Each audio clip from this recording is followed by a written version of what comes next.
أنا كتبت عندي في الورقة إن 3 في 9 بيساوي 3.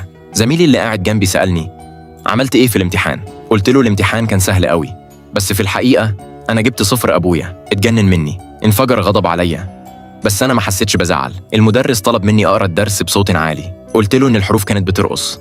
المدرس فضل يزن عليا إني أقرأ، اتعصبت وفجأة الفصل كله انفجر ضحك. اترفدت بره الفصل، بس برضه ما اهتمتش، بالعكس فضلت أرقص في الطرقة. كل الناس كانوا فاكريني أهبل، بس أنا ما كدبتش، الحروف دي كانت دايما بترقص قدام عيني بجنون. اسمها عسر القراءة، لكن أبويا كان فاكرني كسلان وغبي، بعتني مدرسة داخلية. وأنا بشوف أهلي سايبيني كان نفسي أصرخ.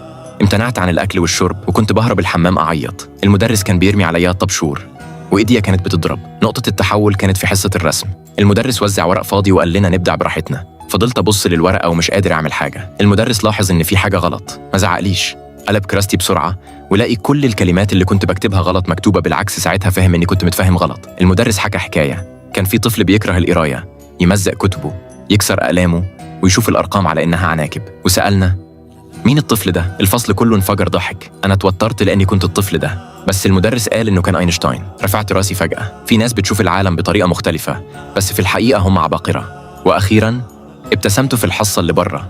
زمايلي كانوا بيلعبوا براحتهم، أنا غرست أقلام رصاص في عصيان واستخدمت ورق الشجر كأنه شراع، وبنيت مركب صغير يمشي لوحده. ولما شافني المدرس وزمايلي سفقولي كلهم.